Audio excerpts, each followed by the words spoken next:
panel discussion with Mark Rolston, Ricco Ross, and Pat McClung. Thank you guys for joining us. I was first introduced to aliens when I was 12 years old in Chicago by my father on Channel 32, Fox Channel 32. And it's been a love affair ever since, and it's great to be in your company. And again, we are thankful to be here with everyone else to enjoy this discussion. Did you say you saw this at 12 years old? 12 years old. That's funny because I was 12 too. So. I gotta do the math, man. Sure. Hi, I'm Christian Matska. I'm also a host on Perfect Organism. And we wanted to start with a question about the personalization of the costumes. As I understand it, James Cameron gave you guys a fair amount of latitude with what you wanted to put on there. Do you want to talk a little bit about how that went? Yeah, it was. We were rehearsing in the morning and then had lunch. And after rehearsal, Jim said, "Okay, everybody pack up your gear and follow me." And didn't say anything else. And he just started walking across the Pinewood studio lot to the art department, which was a sort of nondescript building with rickety wooden stairs. And walk into this room and there's cans of paint and brushes and chicken bones and bits of leather. And Cameron said, "Have at it. I want you to personalize all of your costume." So we all got into it. I ended up painting my bitch onto my gun. Don't know why that was, but yeah, we all had a great time, and a little bit of a competition between each of us as to what we were going to paint onto our chest plates and things of that nature. Yeah, I remember wishing that I had a little more heads up because I felt like I had to do it on the fly. And afterwards I just thought, I could have put so much more cooler shit if I had more time. But no, it was like Mark said, he gave us, he says, do your thing, personalize it. And there I was trying to figure out if I were a Marine, what would I do? And actually Christian just showed me a tattoo I had put on. And I've always wanted to be one of those guys that were all tatted up. But being an actor, it could be a real problem. And so I kind of never did. So once I had the opportunity, I just thought, well, I'm going to throw something on. And I was just, doing it on the fly. But I always remember wishing I'd had a little more time to think about that. Well, there is something on your breastplate that perhaps should have had a little more time. You want to tell that story? Yes. So on my breastplate, you got to keep in mind this is real armor. It's metal, right? So when I'm trying to put my personalized message on it, I was dating this girl named Heather at the time, and so I scratched this heart in, and it's a beautiful heart. I was so pleased with myself that I was actually made it look like pretty equal on both sides. And then I start scratching in Heather, and I get halfway through, and I realize you do not have enough room to write Heather on this. But I used to call her Hev, so I wrote Hev. But I get so many emails and messages from guys going, "So who's Heath?"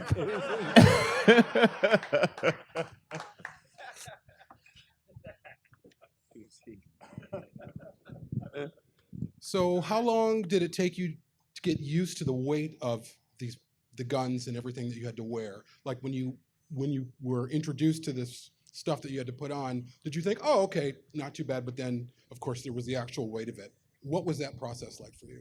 Well, it's fascinating. The Steadicam cameras and the harnesses were a new invention, and leave it to Jim Cameron to decide to attach a gun to it, an M180 anti-aircraft machine gun. And so it was a real weapon, easily weighed like 60, 70 pounds. But the cantilever arm of the Steadicam certainly made it a lot lighter. It actually floated like a Steadicam would. But the day that we came to test it in front of Cameron and the armorer and everybody else, Cameron said, "Okay, put the guns out." And as soon as we put the guns forward, everything popped right off our chest, and the guns hit the floor. And everyone stood there in silence for a minute until Cameron interrupted the moment and said, "Duct tape, get duct tape." And so every morning, Jeanette Goldstein and I were duct taped into the harness so it would never pop off again. And also because Jim was under the gun for time and money, he never wanted us to de-rig. So once we had the gun, while Paxton and Paul Reiser were running around telling jokes and having a good time, there were Jeanette and I just stuck with the weapons all day. Exactly. And the actual weight of them was such that, yeah, sometimes I'd go home at night and I'd wake up thinking I still had the thing on because it was weighting down on my shoulders. It was worse for Jeanette because I think part of her armor actually was like sitting on her pelvic bone. So there were days when Jeanette was not quite as friendly as she could have been. But yeah, it's a real weapon. And also, leave it to Cameron. The most fascinating thing is, who would have thought to drill holes through the tip of the gun so that when it fired, it didn't just have one single flame, it actually refracted. And when you watch the film again, it's such a beautiful image and exciting. It's much more than just like one shot of light. So yeah, Jim is a lover of all gadgets. He loves that's his realm. Yeah, it's all his creation. Yeah. I remember I got called to the film really early in the casting process, and he had us read for Hicks and Hudson because they had the most dialogue, so you can get an idea of how we were as actors. And after I read for it, I didn't want any other role but Hicks or Hudson, and so I made that clear to him. And he says, "Well, this is early days." And you got to keep in mind, James Cameron wasn't the James Cameron that we know now. And I also had a kind of a film in my back pocket of Full Metal Jacket because Stanley Kubrick had called me in and was considering me to play one of the roles in Full Metal Jacket. So I probably was a little more cocky than I would have been normally. But in any event, I remember going in there and telling them these are the only roles that I'm really interested in. And he says, "Well, it's early days and I haven't really seen anybody else for these roles." But he said, "I'll tell you what I'll do. I'll rewrite the script." This was later on I think on the second meeting. He says, "I'll rewrite this. I wrote the script. I can rewrite the script.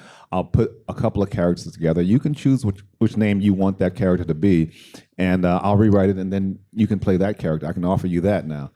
So I chose the character Private Frost, and he thought it was a cool character because he was going to have me die in flames. So he thought that was a kind of cool little thing. But I remember getting on set, and Mark and I and Jeanette, we were kind of a little competitive with each other. We used to work out and do pull-ups and push-ups and try and get look fit for the film. But Mark had no sleeves on, so he could show his little bitty biceps that he had. And and I remember when he gave him the big gun, I was like, "Damn, I chose the wrong character." And then I remember like halfway through the film, and Mark and Jeanette would be sitting with their guns on this thing, holding the guns up, and they had to just stay there, and I could run around and do what everybody else was doing. I was thinking, no, I think I picked the right character. So Pat McClung worked on the Sulaco. You did all the detailing on the side of the spaceship, correct? I wonder if you could tell us a little bit about that process, but also both you and Mark about the first time you met James Cameron, since I think you have a pretty interesting backstory with him. I worked on Battle Beyond the Stars for Roger Corman in 1980, and with Robert Skotak, who supervised the visual, and his brother Dennis, who's a DP, the visual effects. And I'd known Robert from 1978, so we went way back. And there was this tall guy running around when I first started that just got in everybody's stuff and would make a mess. And like, who is this? It was Jim. And he had just come, he was living in Orange County. He and Alec Gillis, who has a makeup company called ADI, and they would drive into Venice every day. So Jim showed us this film that he had done. He had got some money from some dentists or lawyers or I'm not sure what. And it's called Xenogenesis, and it was 35 millimeter. two robots battling it out in this giant sort of spaceship set, and just like thought, like, how did this guy do this? How did he know? He has, I think it's a, what is it, an eidetic memory, so he could read the books on how to load cameras, and he was phenomenal.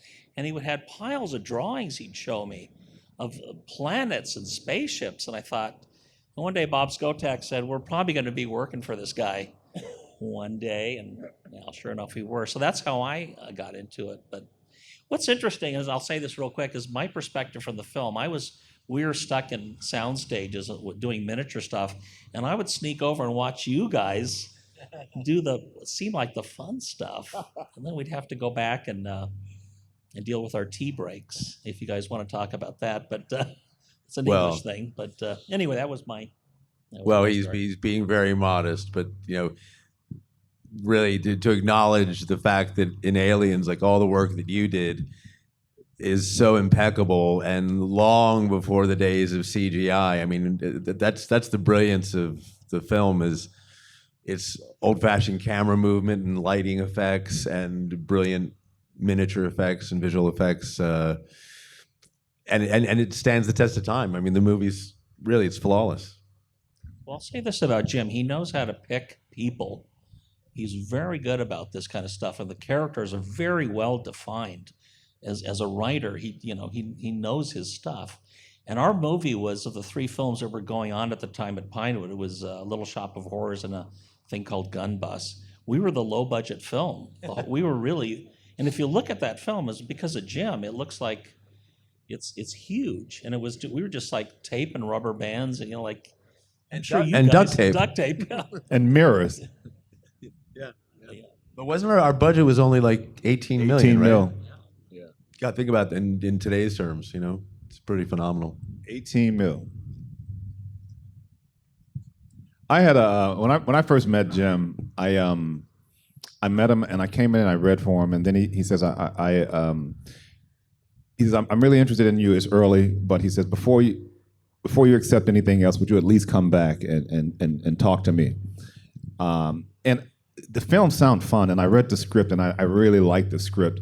But I had incidents where I've read scripts and got really excited about them, and then you make the movie, and the movie kind of goes. And so I've had other movies where I've read the script and thought nothing of it, and then the script did great. So I kind of was like, I wouldn't allow myself to get too excited. But I read the script and thought, yeah, this is new. Everything about it is new, and I love the concept of it. And then I got had met with Stanley Kubrick, and then he told me that he wanted to cast me for 8 weeks in Full Metal Jacket. And Stanley Kubrick was a big name then, whereas James Cameron was not such a big name then. And so, true to my word, I came back to James and I said, James, I got offered 8 weeks with Stanley Kubrick, and I like your film, but I really want to work with Stanley Kubrick. I'm trying to start off as a young actor, and I'd love to work with him. And one of the things that Stanley Kubrick used to do was he would give actors an opportunity to really play on set, and that's the fun part for an artist, is that you get a chance to really try things. Like on television, they cast you, and you are that person. With film, you get an opportunity to actually try and create a character. And I was looking forward to that. And James says, Ricco, I will let you come here a week late if Kubrick will release you after 8 weeks. And so I got in contact with Kubrick and asked him if they would release me after 8 weeks. He said no. I said, well, will you at least pay me my fee? Because everybody on Kubrick's film was getting paid scale. He said no. I said, can I at least read the script? He said no. So I said no. And I came back to James and I said, yeah, I'd like to do your film. And the rest is history. And I was always, it would have been such an amazing thing to work on a Kubrick film. And I always regret that I couldn't do both of them. But I think in the end that I probably made the right choice. Well, I'll just say this. One thing about Full Metal Jacket, it's an amazing film and everything, but Aliens is a classic. It really is. Of all the movies I worked on just doing miniature work, Aliens, I worked on Blade Runner, doing model stuff, but those two movies, to this day. I don't know. I think you made the right decision. Pat, you answer this question? Did you have interactions with Sid Meeks? I met him. I worked on 2010. Not a great movie, Yeah. but the spaceship. The Do you only Leonov. do classics? Is that your I do deal? a lot of crappy, like everybody. We all have. No, but I met him over the years, and oddly enough, he said that the Sulaco was the closest to being the realization of his drawings, because he had done Tron and I don't know what else, and things get sort of changed. But Jim wanted Sid Mead's design, and so did I. It was a number of people worked on the Sulaco. You're asking about that, but I did a large portion of it. But it was a classic design. What can I say?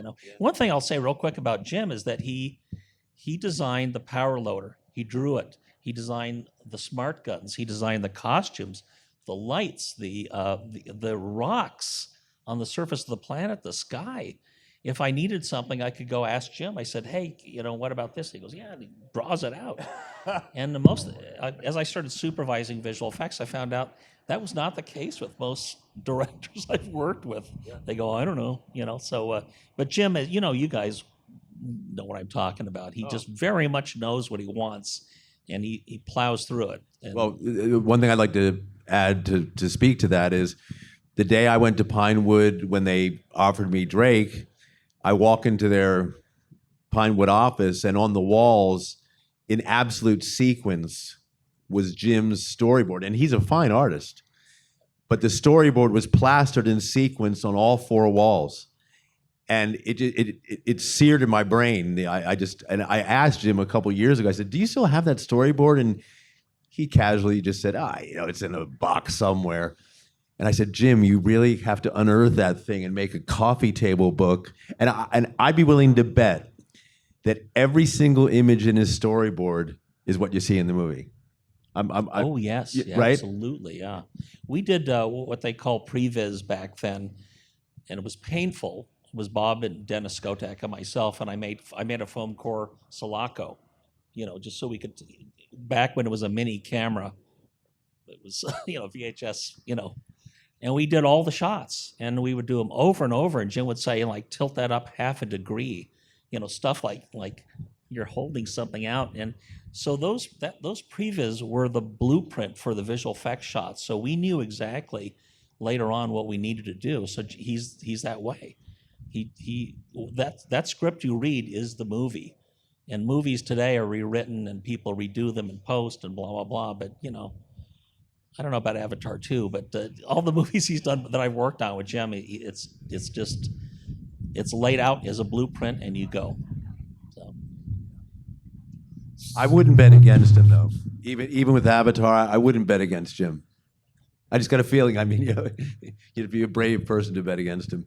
But one of the good things one of the things I liked about Jim most is that he knew what he wanted, but he was also able to give you an opportunity as an artist to put your stamp on it. The example may be like when he told us, "Listen, these are your uniforms. Personalize them." When we would be on set, the first line that I have in the movie, I come out of hypersleep, and we've been lying in this damn thing, cocoon, whatever you want to call this glass thing, pod. We've been lying in there for hours while they try and get all the mirrors right, because half of them were mirrors and half of them were actual practicals.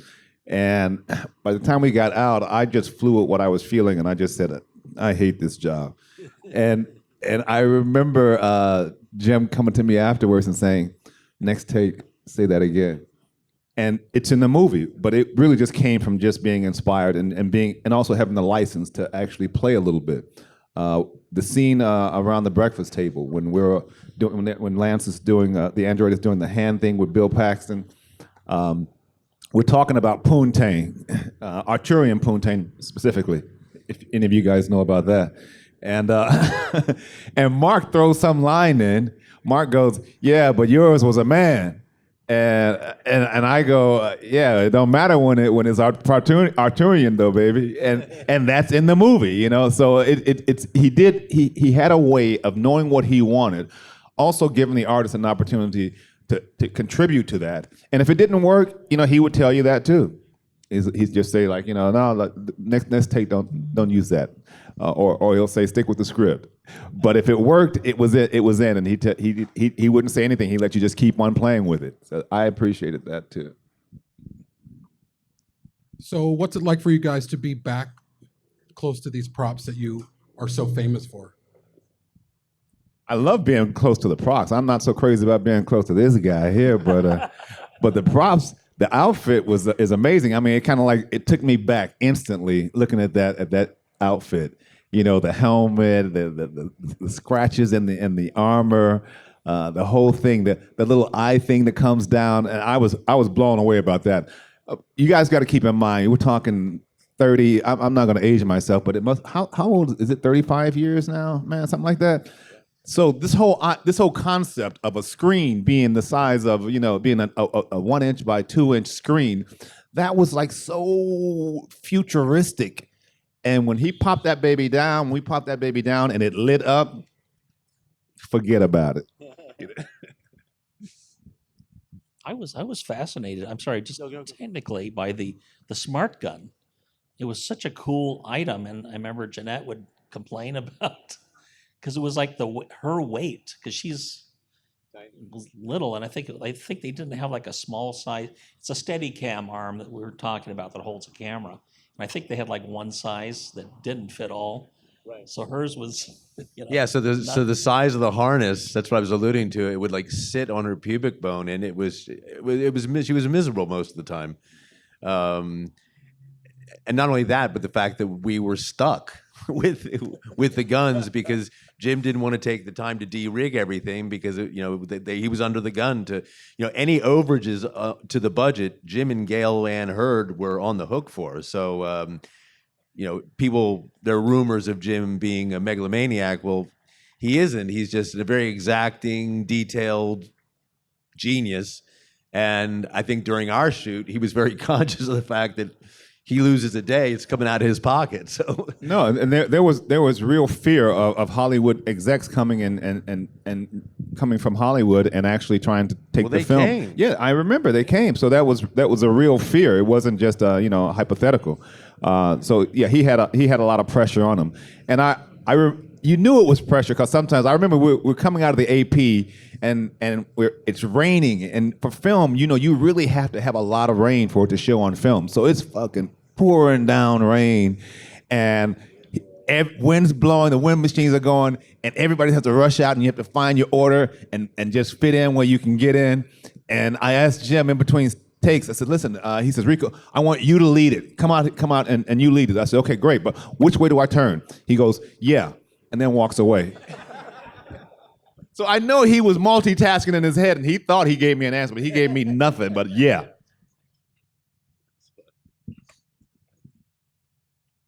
So Mark, the smart gun that's in there were two made. Am I correct on that? Yeah. And you each personalized yours. Yours said my bitch, and Jeanette said adios.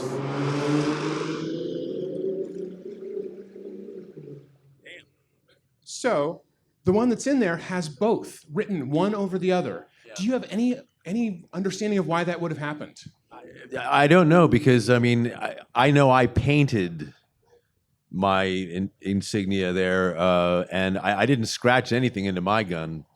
I don't know. Maybe they'd used it as a double at some point. Yeah, when we were sort of finishing up on the H stage or G stage, the miniature stuff, Jim was in there doing pickups because Gail, the producer, she did a thing where she sticks her foot on. What was it? I can't remember. She was all dressed up as Vasquez.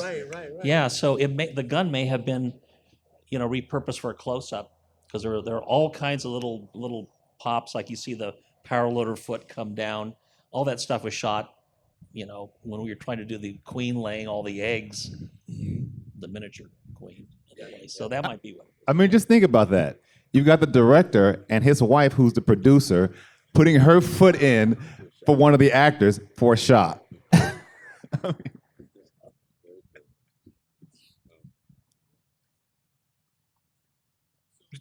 So do you guys have a favorite prop, a favorite whatever, something that you wore, whether it was a helmet or a gun or something? Well, I was fortunate. I mean, at the end of the shoot, I got, and this will disappoint everybody. It disappoints me a lot. I got the bus that they used to make my death mask. I got my gloves. I got my chicken bone necklace and my hat and my flak jacket. And when I came to LA for the premiere of Aliens, I never returned to England. And sadly, I lost my marriage over that. But my first wife also threw away all my stuff. And it was an odd occurrence because about 15 years ago, I was contacted by somebody who said they'd give me like $150,000 for all those items. And I thought, oh, well, you know, I haven't spoken to my ex in a while, but I'll give her a call. And she was very terse. She very directly said, no, threw those away. I thought, oh, God, that's painful. I had a favorite piece. I had done a movie called Caruso, based on Robinson Crusoe, and in the movie, I play this this African warrior who gets sacrificed. So they cut my head off as a sacrifice. And I remember when they cut my head off, they had a busk of my head, and it had like veins and arteries coming through, so that the blood would show. And they offered it to me. And I remember thinking, that is the last thing on earth that I would want to see every day. And I turned it down. And from that moment on, whenever someone would offer me something for a film, I never wanted anything because I didn't know what I'd do with it. What are you going to do with a picture of your dead face, right? And I remember when we left Aliens, there was a lot of cool stuff that I could have taken, but I was working on two movies at the same time. I was working on Aliens and I was working on Mission Impossible 2. Aliens was shot in London. Mission Impossible 2 was shot in Prague. So I was on a flight going back and forth, and so I was a little, like discombobulated about stuff like that. I was just focusing on the film. But the one thing I did take from that film that was a prop was the dog chain, which had my character's name on it. And it was cool to me because I come from a military family, but I didn't go to the military. But I finally had a dog tag.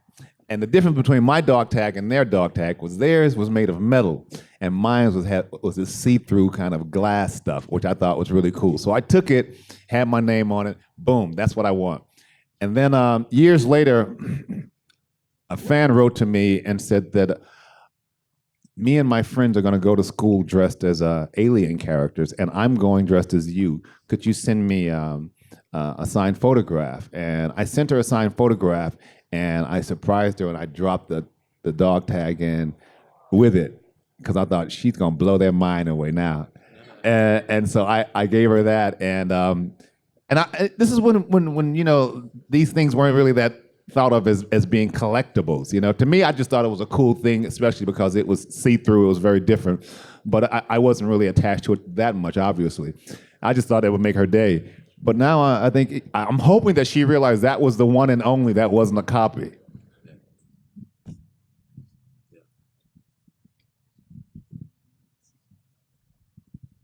You have her address. This guy here, he's not just our commentator. He is a geek about this stuff. He came to me and pointed out something that I didn't even know on my uniform. Because when James, like I said, when James told us to personalize it, it was like, do it now, like right now. He led us there, and we had to do it now. And so I'm just thinking of what's some badass stuff that you would do if you were a military guy, especially if you were a Marine. And so I wrote, and I'm pretty much a pacifist, but I wrote on my thing, when in doubt, nuke 'em, because I thought that was badass, And also I'm thinking, you're dealing with, this is a futuristic movie. We're dealing with things where nuke probably isn't the most powerful thing, and you're dealing with aliens who probably normal conventional weapons wouldn't affect them. So I'm thinking that was a cool thing to write. And then he just showed me a tattoo that I put on myself as well. And and I've always wanted to be one of these guys that were all tatted up. I just kind of like I wanted to do it, and maybe the reason I wanted to do it is because as an actor, it's kind of hard to do because it limits you to certain roles, and especially if you're a person of color, trying to cover those things up and match the colors of my skin. Because you know, it's not just brown. My skin has a little bit of red, so it has to be brownish red, and so it's a real problem. But I always had this kind of idea of being tatted up, and so when I had the opportunity to put a tat on there, I put like the most badass thing I could think of, and it was that Nukem, and it was the other one was this guy with a blade in his mouth, and it looked like a pirate, looked like he's up to no good as well. But this guy here points this stuff out to me, and I had completely forgotten about it until you showed it to me. You're a bit of a captive audience, so I have to catch you when I can. Pat, I have one quick question. When the Sulaco is coming into view, the light catches the side of the ship, and there's the impression of individual panels on the model.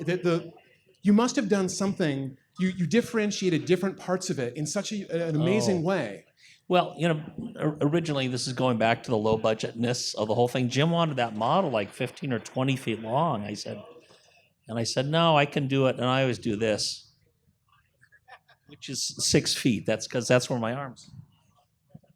And because Jim knew I was really good at detailing stuff, he said, okay, because he wanted to, you know.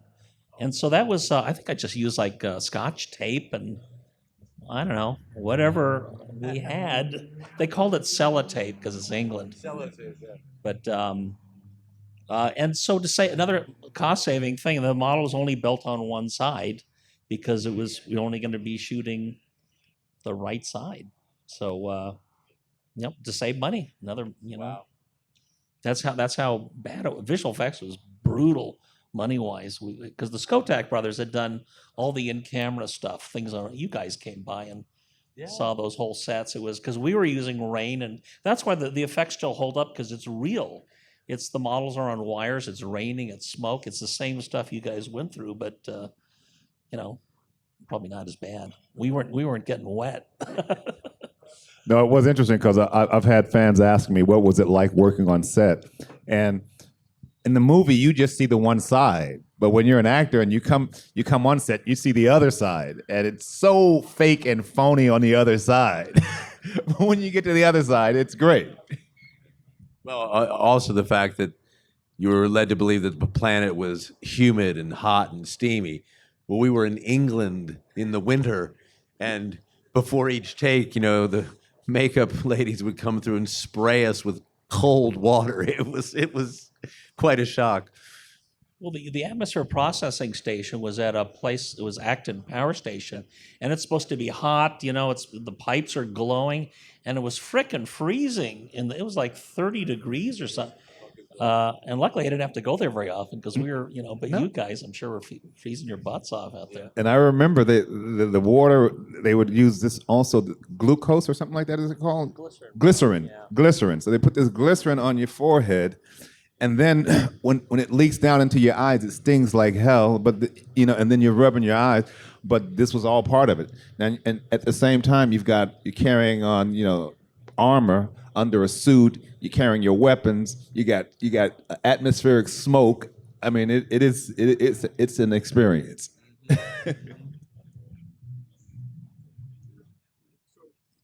Part of the auction is a stunt version of the flamethrower, and you both carried a flamethrower at one point. But did either of you use the actually functioning flamethrower? Can you speak to that?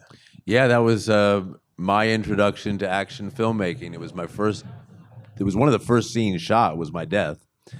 And an amazing day because started at like 4:30 in the morning. They applied the death mask on one side of my face, but there were tubes running up my legs, up through under my shirt and underneath the appliance. And they were going to pump these chemicals. One bubbled, one fizzed, and one smoked. And they were all activated by water. So imagine I'm all hooked up with these tubes and have the appliance on, turned away from camera. The problem with the chemicals was that they were toxic. So when we're getting ready to shoot, and plus I have a real live lit flamethrower that shoots 25 yards, And Jim tells me, like, he and the cameraman are like 25 or so yards away, and they have this huge plexiglass sheet in front of the camera. And Jim says, now look, I want you to fire directly at us. And I was like, okay. We're all gunned up. And then I get the directive, now before we apply the water, take your breath and hold it while they spray the chemicals, get the stuff going, everything is going, ready, action, boom. I have to turn into camera, blazing with the flamethrower. And for some reason, the first take, I got freaked out. I didn't want to shoot it directly at somebody. So I kind of aimed it a little bit above camera, and then still holding my breath, fall in between some lit flame bars that are on the ground and wait until they shouted cut, and then two huge stunt guys lifted me, and I was 235 pounds at the time, lifted me in front of a helicopter fan to blow away all the toxic fumes, and then I could breathe. Right? So there's like my introduction to action filmmaking. And then, of course, Jim came rushing over and he said, Mark, no, directly at us. Shoot the gun right out of the flamethrower right at us. And if you look at the film again, it's the perfect cutaway because the flamethrower goes directly at camera. It's a cutaway to Vasquez going, Drake, you know? So Jim knew what he was doing, but my God, I mean, I've never held one since, but it was an experience. I only got to use it one time, and that was on my death scene as well. And I remember, actors are nothing but big kids, and I wanted to play with this thing so badly, man, but you can't because it would, just burn the whole set down. But that was it. That's the only time I got to use it. Most of the time, my character only carried a gun or the little machine that's supposed to be detecting whether the aliens are around. But the one time I got to use it was when I used it, and it became the death of me, literally. And when I'll just say this real quick. When our effects guy, John Richardson, I used to have to go over. He was by the big tank, with a big backing in the back, and I knew all the effects guys because we were all working together. And they had the flamethrower. The guy said, "I'm going to go test it." I said, "Oh, you want to come and see it?" And I go, "Oh, okay." I thought it's only going to go. And he lights the sucker off, and it goes like 30 or 40. I thought, oh my God, they're going to give this to an actor? And they did. That's funny. It was cool, though. I mean, really cool. Oh, yeah. In terms of the legacy of Aliens, what is it to you guys, do you think, why it still inspires people today? It's a movie that is, of course, a masterpiece, but it remains in the hearts and the minds of fans today like it was just released yesterday. Why is that? Why do you think? I mean, I personally think it's because Jim made all the characters and their relationships, as you alluded to, Pat, as human and accessible. And so I can't tell you the numerous times we've been approached, and servicemen, will say, "You're the reason I signed up for the Marines," and I quickly say, "No, can't be responsible for that." But thanks for your service.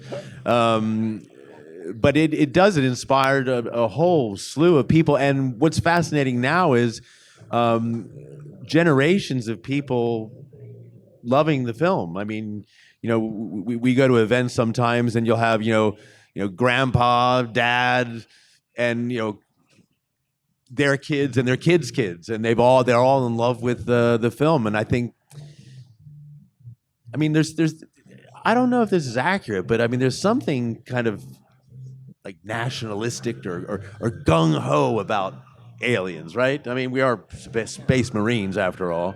I don't know. You have a thought?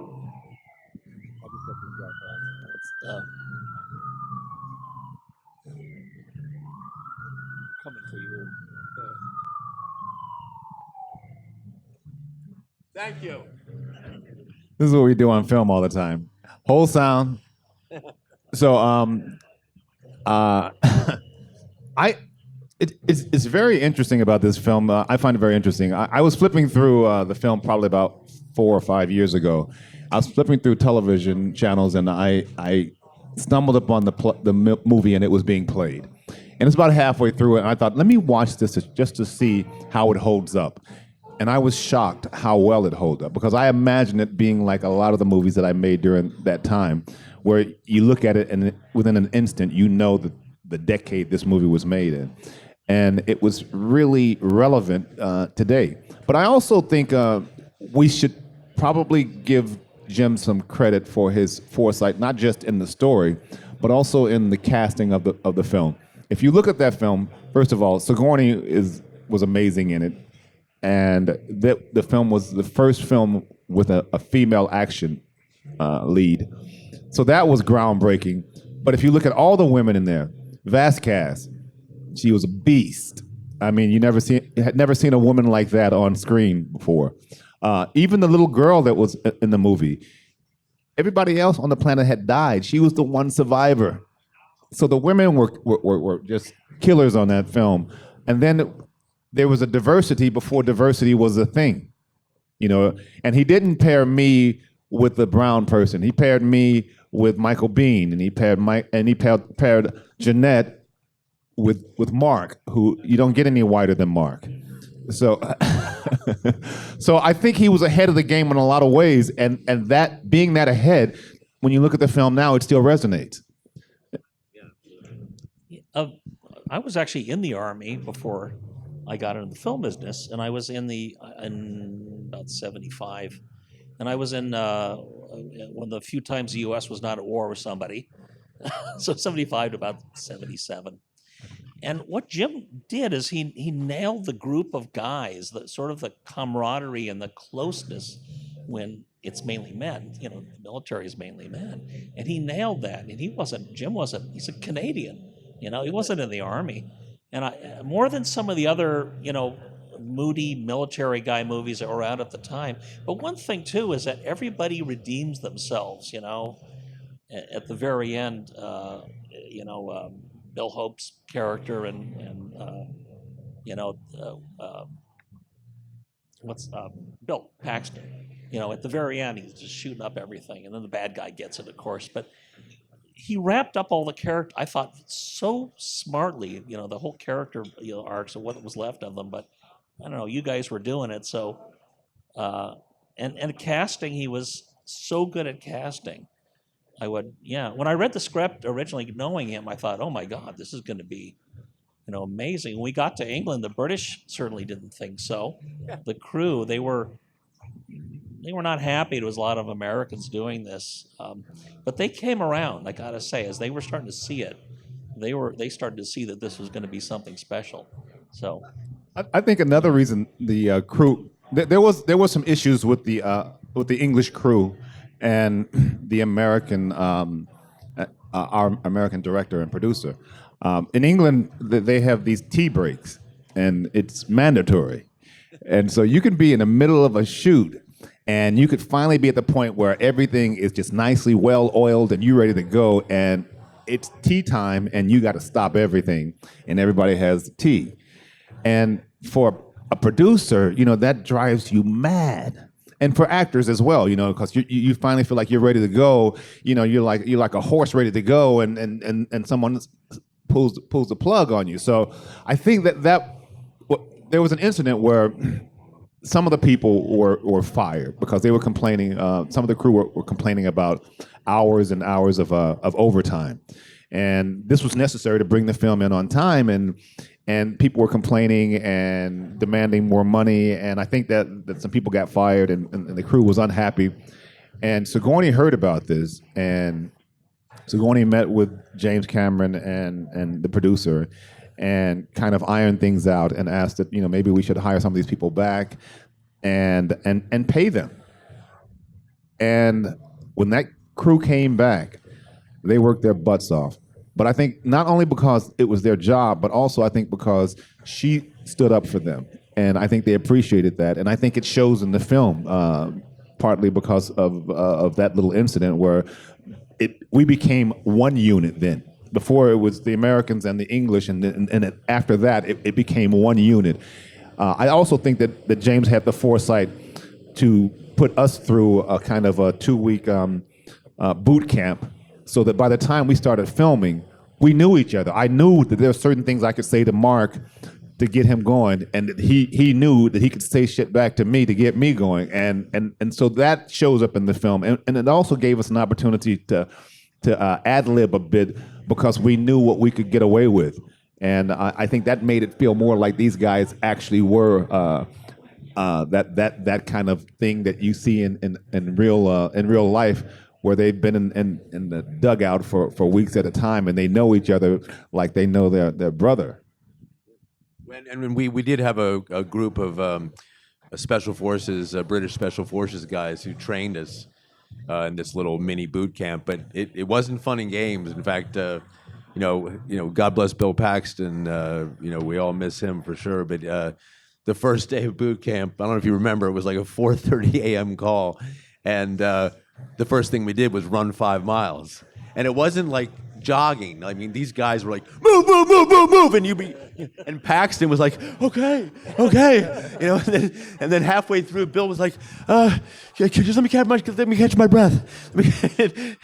But I had been working out like 3 months prior. Like I was one of the first guys out at Pinewood, just because one of the mandates I got from Cameron was I had to put on like 35, 40 pounds of muscle.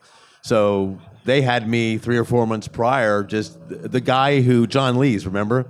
He was a stunt man.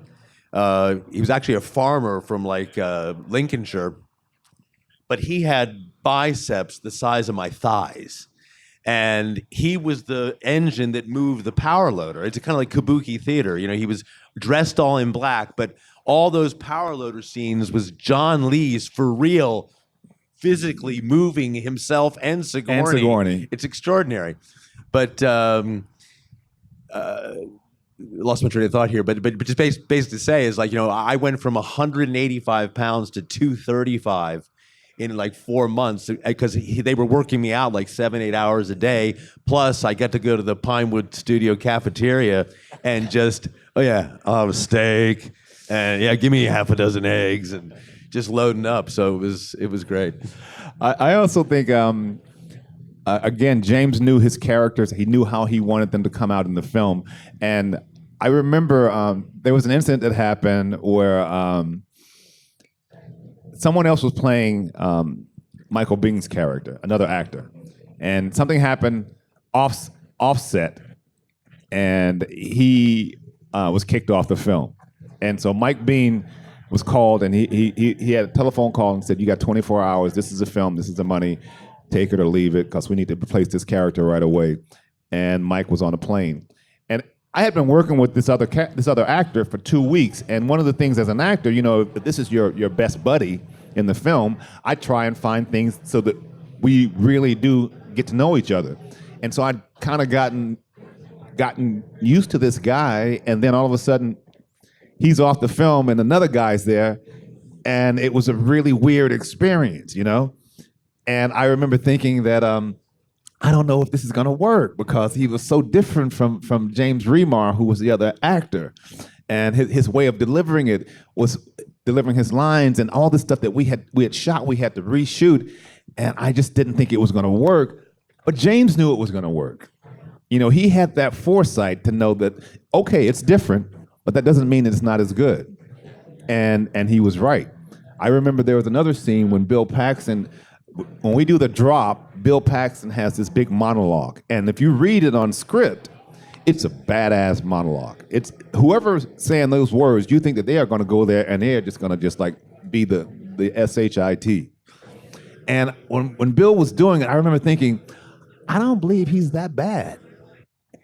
But James didn't want it. James wanted it to be just like it turned out. He wanted him to talk all that smack. But when it comes down to it, he's really a bit of a coward, He's really don't really want to do that. Why don't you do that, But in the end, as you said, he redeems himself. So I think James knew what he wanted. And as an actor, you go in there, you focus on your part, and you do your thing, and then let the puppet master, put it all together. Well, I think we're going to wrap this, but we do have a giveaway contest. Are they giving us one? First, I want to thank everybody up on the stage for a great panel. I think we all got some new insights maybe on aliens that we didn't have before. So thank you, Pat. Thank you, Mark. Thank you, Ricco.